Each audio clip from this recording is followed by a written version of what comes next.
Ebrahim Raisi, head of Iran's judiciary, shows his identification document while registering his name as a candidate for the June 18 presidential elections. Dubai, the hardline cleric in charge of Iran's judiciary, who also took part in a panel involved in the Massachusetts execution of thousands of prisoners in 1988, registered Saturday to run against the country's president. Ebrahim Raisi has been named as a possible successor to Iran's 82-year-old supreme leader Ayatollah Ali Khamenei, leading some to suggest he wouldn't run in the race.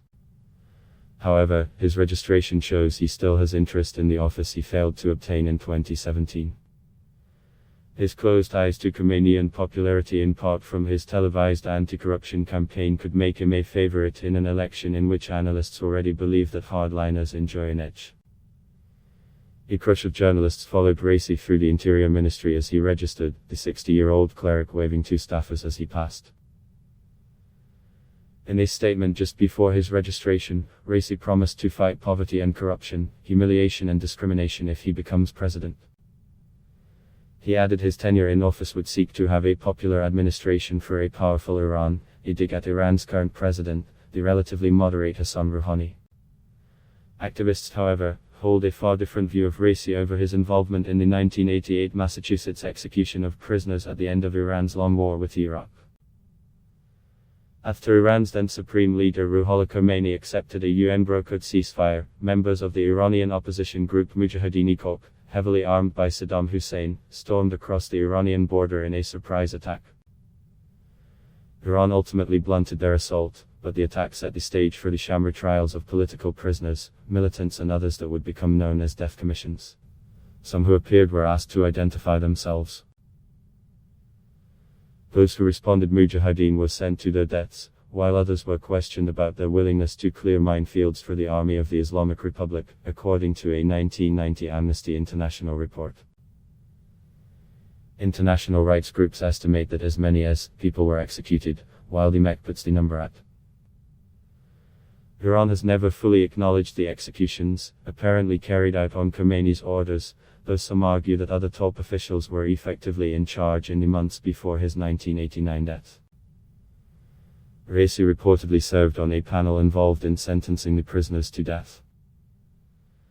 In 2016, members of the late Grand Ayatollah Hossein Ali Muntaziri's family put out an audio recording of him criticizing the executions as the biggest crime in the history of the Islamic Republic. Raisi has never publicly acknowledged his role in the executions, even while campaigning for president in 2017. He ultimately lost to Rouhani, though he still garnered nearly 16 million votes in his campaign. Khomeini appointed him as head of the judiciary in 2019. In 2016, Khomeini appointed Raisi to run the Ebrahim Raisi Charity Foundation, which manages a vast conglomerate of businesses and endowments in Iran.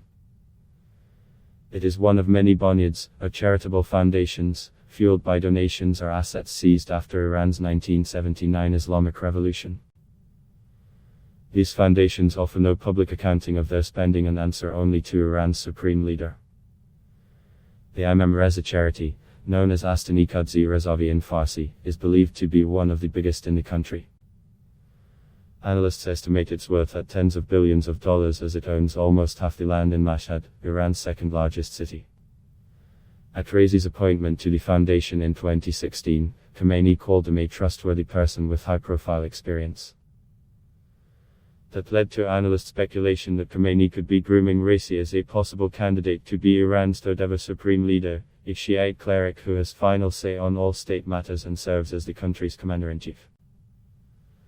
Within Iran, candidates exist on a political spectrum that broadly includes hardliners who want to expand Iran's nuclear program, moderates who hold on to the status quo, and reformists who want to change the theocracy from within.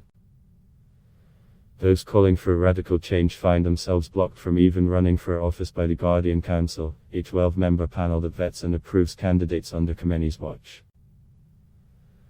Other candidates who registered Saturday include Ali Larijani, a prominent conservative voice and former parliament speaker who later allied himself with Rouhani. A clear candidate has yet to emerge within the reformists.